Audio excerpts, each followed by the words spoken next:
Hey, everybody. Welcome to another episode on IronmanHacks. Today, I'm really happy to be speaking with Dr. Jeffrey Durmer, who is a sleep expert, physician, medical doctor, as well as he worked with the U.S. Olympic weightlifting team, all about sleep. Maybe you could introduce yourself and tell us a bit about what you've done. Sure. Thanks, Andrew. Thanks for having me here, first of all.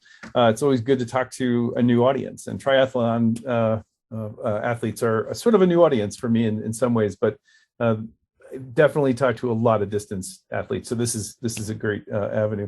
So my background, I'm a neurologist. That's my MD side. And I'm a neuroscientist. That's my PhD side. And worked in academics for most of my career in major universities like University of Pennsylvania, Emory University. And I actually started recognizing through my research in looking at the functions of sleep and wake in the brain of animals, that this is something that we could directly apply to humans. And there's a lot of data and has been a lot of research over the last 100 years in the sleep and circadian neurobiology realm.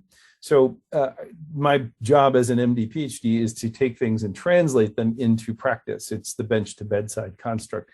And that's what I started doing in my academic work, looking at folks that had sleep disorders like restless leg syndrome and sleep disordered breathing, a number of conditions, but then also looking at performance and the changes in cognitive ability as well as physical ability. And personally, as an athlete myself, I mean, I grew up as an athlete my whole life and actually went to D1 schools on scholarships for things like rowing, and then became a more of a national team rower after college. It really appealed to me that there must be a significant physical benefit to sleep, or we wouldn't be doing it every night as a species, and all these other species that sleep. And so far, we haven't found one that doesn't, by the way, including trees, including plants. They all have what we call quiescent periods. That must be some sort of an advantage to us physically, mentally, emotionally. And so I started studying the impact of sleep loss and sleep deprivation. And lo and behold, there's just wasn't much data about what the impact was on athletes in particular. And that really started my interest in that area and working with athletes.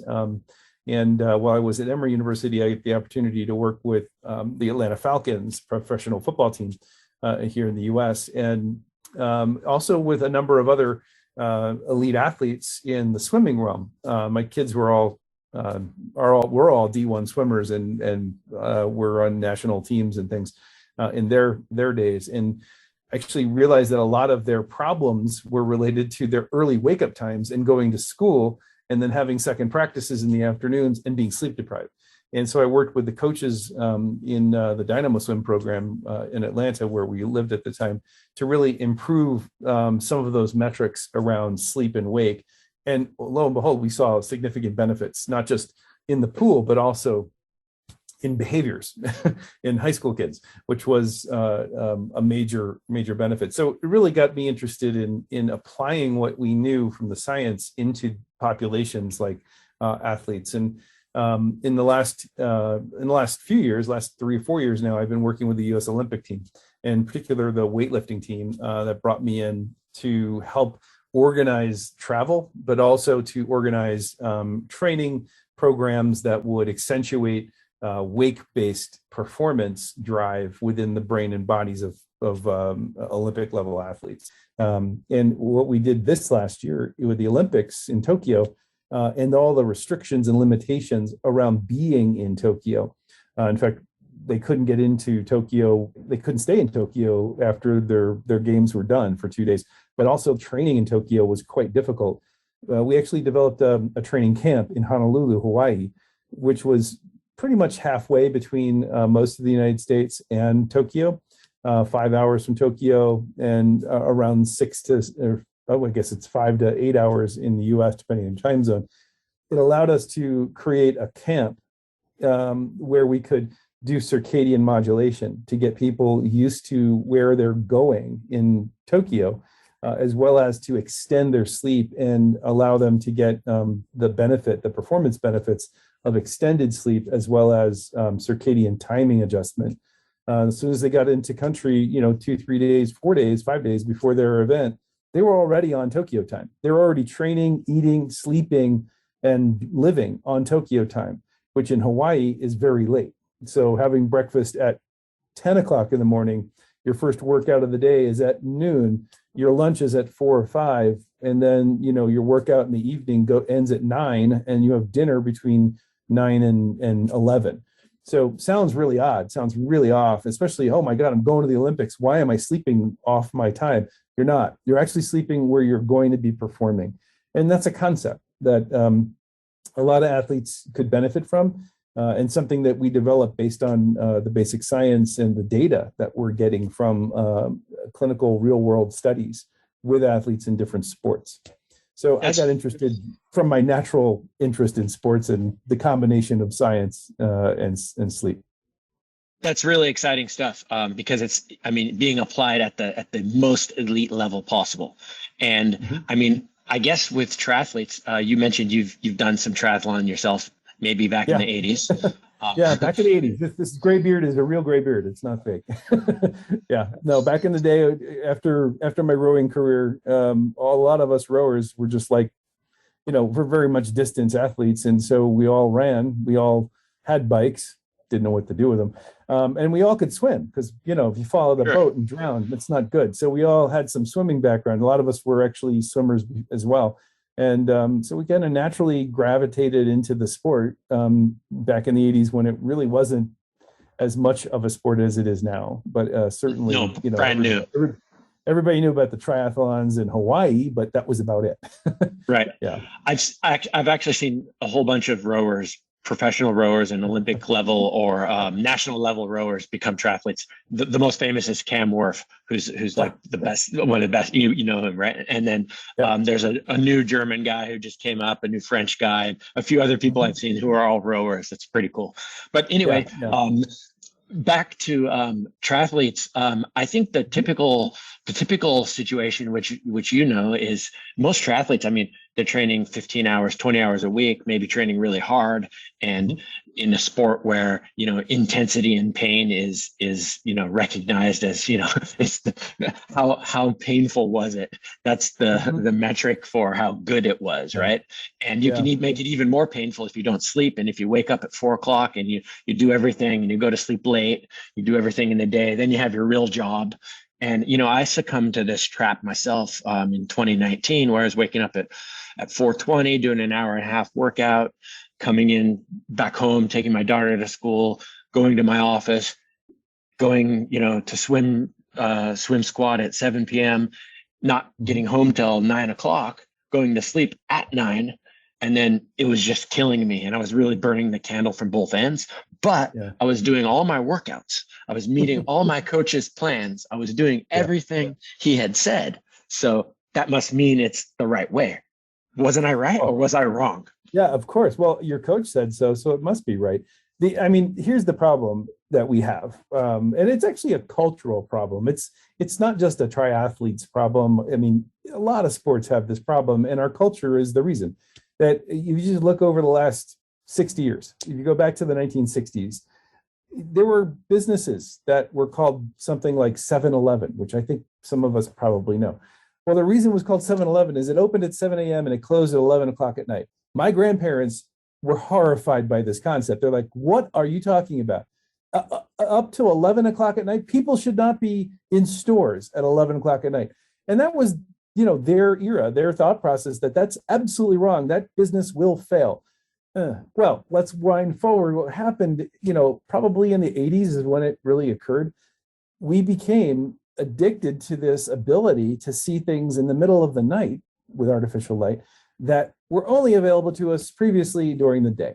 And it became an advantage, and businesses thought of it as an advantage. So the 24-hour, 7-day-a-week shift concept started really in earnest after the 70s and 80s and into the 90s. And productivity, went up and everything went up. But what actually happened is we put people, us, into competition with our own circadian rhythm for sleep and wake. And it's driven up a huge problem within our country. Culturally, we don't actually look at sleep as an important element of our day-to-day existence. and we've undervalued it. In fact, so much so that now our kids are the most sleep deprived individuals anywhere on the planet. If you look at what the CDC has done for a number of years following the public health issues of sleep, they found that actually 67% of high school kids, so that 13 to 18-year-old range of kids, 66% are not even getting enough sleep time. That's not to say that they're sleeping at the right time or that they're getting quality sleep. It's just that their duration of sleep is not adequate for them, for their growth. That's a huge problem, because I don't know if you remember when you were a kid, but our parents would say, sleep, you need at least 8 to 9 hours of sleep. You need to be in bed. You need to sleep. It was a big deal. Now it's more like, you need to get that violin lesson in so that I can get you into an academically challenging school, or you need to take that extra course at night so that we can compete. We've lost sight of the importance of sleep in our natural development. And it's actually leading to disease, and it's leading to a lot of problems in our culture. The rise of diabetes, obesity, hypertension, cardiovascular disease are all directly tied. I provide these lectures to a lot of different groups, and there's a really interesting slide in those lectures where, as you see the amount of the duration of sleep time going down from an average of around 8.1 hours in the 60s for an adult in this country to 6.1 hours, which it is now on average for an adult. That 2-hour drop in that 60-year time span corresponds with the rise in diabetes and obesity. You see them they overlap each other in the 1980s. And that's exactly when a lot of the culture change and the devaluation of sleep occurred. So triathletes are in the culture. You're in the culture of this Western, don't think sleep's important. And so, of course, it's not important. It's not part of your training plan. Your coaches don't talk about it probably. And that's why we need to talk about it, because sleep is a part of your training. It's how you recover. And so think of it that way. It's like all those drinks and things and powders. Yeah. That extra, 1 hour workout I did may have been better served in a sleep state. Like I may have been recovering from my other workouts and improving. I mean, that's what the training stimulus does, right? It creates that adaptation. How do you adapt? So that one of the things that is really clear from all the basic biology around sleep, and this has actually been shown in athletic populations, all different kinds of athletes, that the growth hormone that you need to create, that you actually do workouts for. You do growth hormone workouts, guys. Or anaerobic threshold workouts. They drive growth hormone production. Guess when you make the growth hormone? It's not after the workout. That's not when it happens. It happens in deep non-REM sleep. Right. So what you are trying to do is create a stimulus, as you call it, exactly right, that creates a drive for deeper non-REM sleep and more of it so that you can make more growth hormone. And that is what actually recovers your body and recovers your muscles and recovers your nervous system. You repackage neurochemicals that way. But I need to wake up early for my next workout, though. It's like I'm spending money before I'm faster than I can earn it, basically. That's what I'm doing. You're not getting the benefit of your own training. And this is the concept of overtraining. So this is something I learned the hard way as a rower. My coach in college actually looked at me. I was running on weekends. So we'd row, twice a day, mainly in season, and out of season, we'd even have doubles.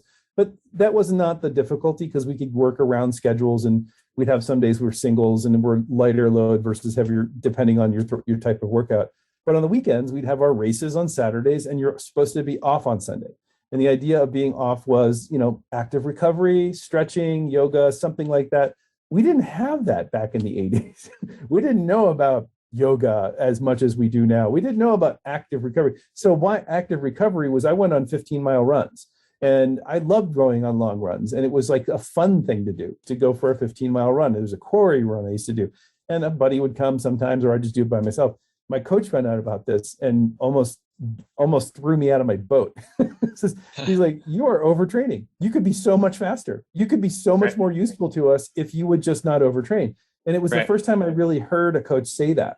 And he was a coach. Bert Applebaum is his name. Bert's a great coach. Bert actually looked at the basic physiology of us as individuals and try to get through to us that, sleep. He didn't know anything about sleep. He wasn't a scientist. Sleep is actually what is going to make you faster, not just the training. The training is important. The sleep is how you actually recover so you can be faster the next day. All the weightlifters know that. Their weightlifting gets better when they sleep more. In fact, it's not just the physical response. It's the physical and emotional and psychological response.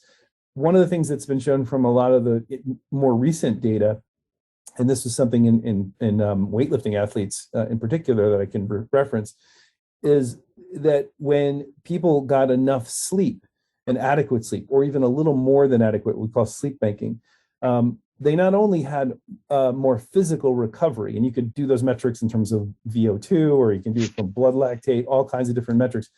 They also had a perception index that changed dramatically. And what I mean by perception is, how hard was that lift? How hard was that run? How difficult was that swim? The perception index was the thing that changed most dramatically.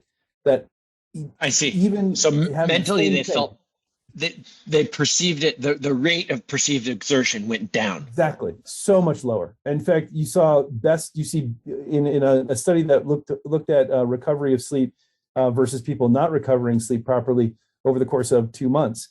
And this is in weightlifters, but also in runners, and it's been seen in cyclists too. The perception of their effort became a mismatch with their performance. So in other words, that state that we all like to get to where you're running and it just feels like it's flowing. You're in that flow. Yeah. The flow construct. The flow construct is supported by sleep. To get that flow, to get that feeling of less exertion and more performance, all these studies are showing is that you just have to extend the amount of sleep you get, and you actually reduce the training burden to match the sleep time. And by that, I mean, if you're working out, there's something that we use, something called metabolic equivalence.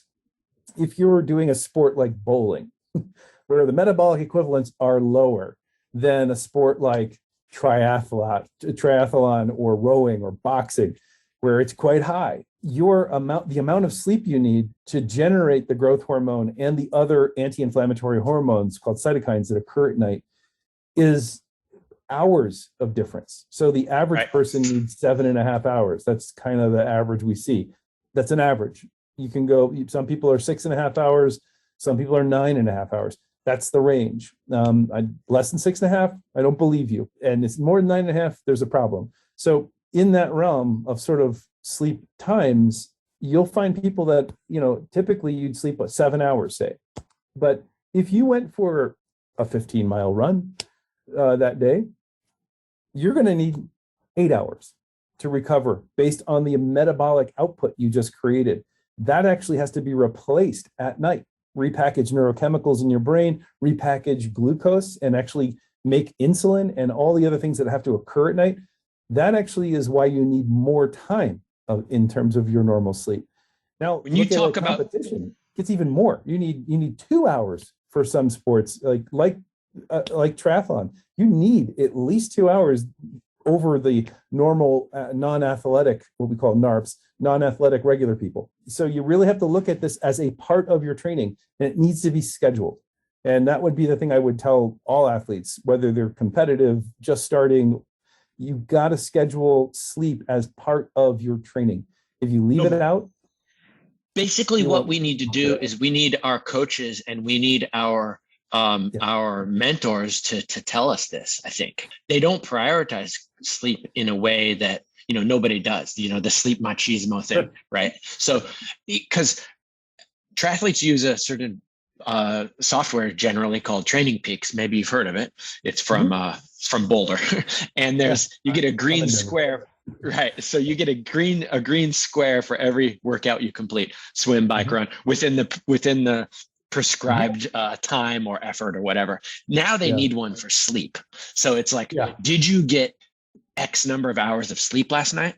And either you did or you didn't. And then if you get that green square, you will do it. So that's sort of You need to have it as part of, as you're saying, your training. And one of the things, so one of the first groups I really, not one of the first groups, but one of the groups I worked with were CrossFit athletes and competitive CrossFit athletes, overlapping with weightlifting and overlapping with powerlifting.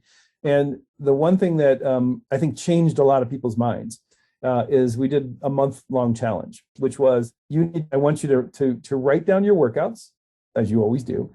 Write down what you eat, doesn't have to be too detailed, and write down exactly how many hours of sleep you get.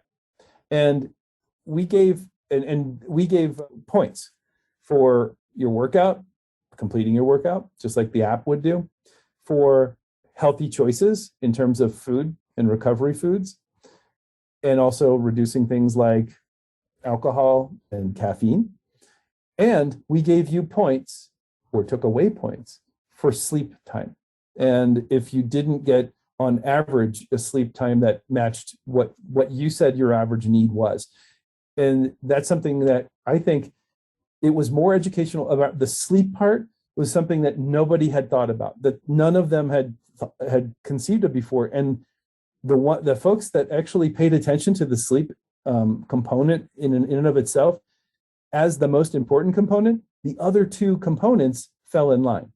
So as soon as they started getting enough sleep, their workouts were easier. They showed up to every workout. They were making better choices with their food. And the fundamental lesson was that sleep is the foundation for all those other behaviors. If your sleep isn't good, your choices are going to be poor. You're going to make erroneous It's just a hierarchy choices. It's Maslow. It's the Maslow exactly. pyramid. Been proven wrong by many psychologists, but nonetheless, a useful anagram or construct. The idea that at the bottom of that pyramid, you've got things like eating and sleeping, and all the things that you need, like shelter. But if you look physiologically at our bodies and why we sleep every night, and all these species on Earth have this, we need it for function. In fact, there are a lot of experiments that we did back, probably not good experiments for animals, that were done back in the 70s and 80s in Germany, that actually demonstrated that if you sleep deprive an animal for up to about 2 weeks, and these were done with rats, they die. And they die of things like overwhelming sepsis. They die of cardiovascular collapse because they lose the ability to keep their natural sympathetic and parasympathetic nervous systems intact. So overwhelming sepsis, immune dysfunction, is one of the first things you find. And if you realize that sleep itself keeps you healthy, you won't get sick, which is another problem that athletes who do distance often have, is that they show up sick to a competition because of the overtraining that they've incurred. That's something you can actually remedy for yourself just by adding sleep and noticing. And it's so easy. I mean, it's not painful like a intense workout, or it doesn't require that mental exertion, or you don't stress out like, oh no, I have to sleep. How am I going to do it? But it takes self-discipline, and especially in this culture where we don't value it, and instead we value being on our phones, or value being on the computer, or value other things, driving our kids to the sixth lesson of the night, things like that. We have to sort of reduce a little bit to actually gain the benefit of what we're doing for ourselves. That self-discipline is hard, and you need reinforcement, which is why we did it as a group for that, in that CrossFit example for the month, because it really took a group effort and a little bit of sort of sleep shaming, we call it, which is the opposite of the machismo, the sleep shaming. You didn't, like, if I had people that show up to work and they said, hey, I pulled an all-nighter, it's a sleep shaming opportunity, and say, well, that's not a good idea. You're not on your best performance. Then go home and sleep. I'm not going to have you work like that. That's not right. It's opposite of what we get taught as physicians, to be perfectly honest with you. Stay up all night. Nurses stay up all night. Police officers stay up all night. It's not good for us. There are certain jobs that we have to have that, but there are smarter ways to do it. But those guys can also sleep too, right? I mean, maybe they take a night shift, but presumably they get time to sleep. I would hope. You'd be surprised by the research. Not necessarily. Okay. Okay. We're killing our frontline folks in a way that they don't need that added problem. Right. So that's a cultural issue, though, and also a machismo too. So, but for Even all the athletes out there, this is actually I'm sure a lot of you guys also travel, and that's another major issue that impacts your sleep and your performance. And as I mentioned earlier about the Hawaii camp we built for the Olympic team, you have to think ahead like that. You have to put yourself in the place and time of your performance and work backwards to determine what you need to do now to prepare for that change, and how quickly are you going to adapt. Honestly, the average rule of thumb is that you adapt one for every hour of travel, time zone travel. It takes a day for your brain and body to adapt. So if you're going to fly 6 hours to a new location for a big event, realize that either you got to go at least 6 days in advance to acclimate to the actual day, or you need to train your body to be closer to that time before you go. Right. Okay. That's another big one that we can do. Which is going to be useful but difficult, right? Because like you're shifting your time zone and you're not in that time zone yet, and it's like, hey, what are you doing? Right. What are you doing up at 2 a.m. or what are you, right. Why are you eating breakfast at this time? You need support for these sorts of things. They're hard to do. Either be completely alone or have lots of support. Right. Those are the two ways to go. I guess the core with the beginning point with triathlon and Ironman is get your buy-in from your family before you do it, because otherwise you're going to have problems. How do we know if we're getting enough sleep, or how do we know if lack of sleep is having a negative effect on our training? How does a triathlete know that, or an athlete in general? Yeah, I mean, there's a lot of ways to know that. I mean, one of the most important ones is, are you recovering the way you normally recover, or the way you'd expect to recover? Are you finding yourself getting sick, like little illnesses a lot? Are you finding that you're making mistakes, that either cognitive mistakes or physical coordination mistakes? Are you actually depending on caffeine? Are you depending on stimulants to be able to get through a workout? Those are actually questions you need to ask yourself, because it's hard to detect these things. They kind of sneak up on you. They're not, I don't plan to overtrain myself, but it happens slowly, and people get adjusted to being overtrained and think it's normal. Yeah. One of the things I like to do with athletes when there's sort of a question about sleep, or they're wondering about their sleep, is get them off cycle. When you're off cycle, when you're not training for a major event, you're just kind of working out for yourself. When you're off that cycle, take some time, like a vacation in a sense, to find 3 or 4 days where you can just sleep in. You can sleep what we call sleep in. Do your own schedule the way you naturally would do it. Give yourself the opportunity to sleep when you're tired and wake when you're not, and find out what your sleep need is. Find out what your fall into your default groove. Exactly. Find out what that is, because I can't tell you what that is. I mean, if I did a saliva test and a blood test, I could, or stuck a rectal probe up your butt, I could find out pretty close what your circadian rhythm is, but I still don't know what your sleep duration need is. So it's a good idea to know that about yourself, because if you know that left to your own devices, you need 8 hours of sleep. That's mine, by the way. I know that I need 8 hours. I feel good with 8 hours. Then if you're training and you're only getting 7 hours, that's not enough. You'll know it. You don't change that over time. Like you said, I don't remember the exact phrase you gave, but the metabolic cost or expenditure will progress. So if you're a billiards player versus like something else, it's going to be a lot lower. Or if you're a triathlete, it's going to be higher. So exactly. If you need 8 hours of sleep without doing exercise or without training heavily, once you start going, but once you go into that heavy training, you need more. You need 9 hours or whatever. How much does LeBron James sleep? 11. And he is somebody that actually is a good spokesman for his sport. And so is Shaq, another person who actually has sleep apnea and uses a CPAP device to treat his sleep problem so that he can perform. There are a lot of sports where it's become no longer a taboo. Football is one of them. Basketball is another one, where sleep itself is actually part of the training program, because big money pays for these things, and also there is money at risk. But for elite non-professional athletes, it's a very different thing, or even professional athletes in what used to be basically amateur sports. It's very difficult to ascribe to basically see this. It's not something that's portrayed. As you said, there's not a lot of folks out there demonstrating this.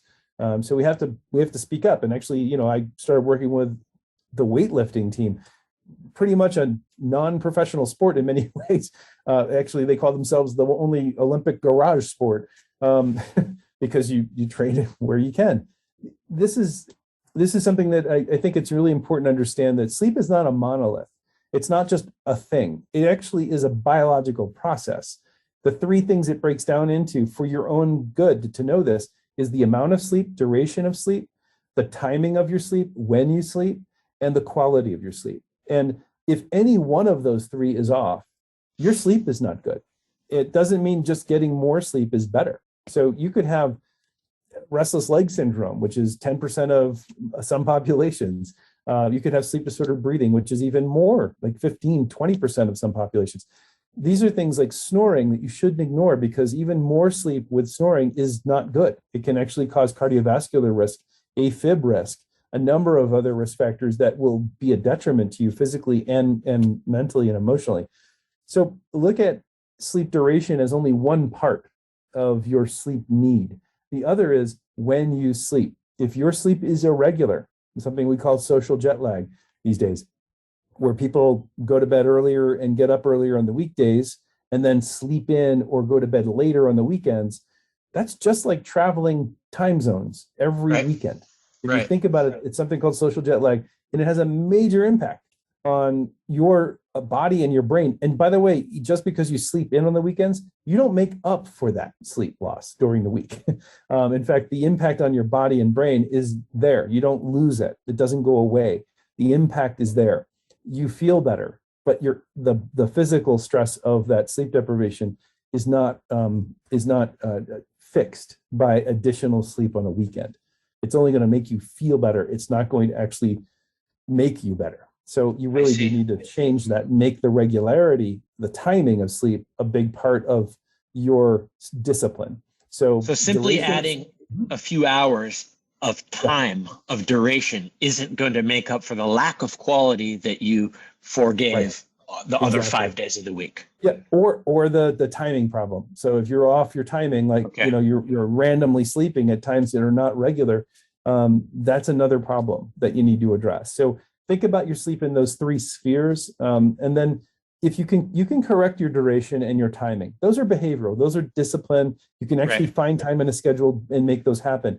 If you're not feeling the benefit of that, it may be because your quality of sleep is not where it needs to be. And that's the hard thing for you to determine. Most of us that aren't medical people can't tell that your quality of sleep is really poor. That's why we do polysomnography, sleep testing, a number of other things that I've done with athletes, the Olympic team and professional teams and other sports. It does give you data about the quality of your sleep. And if there is a sleep disorder, treating it can be a game changer.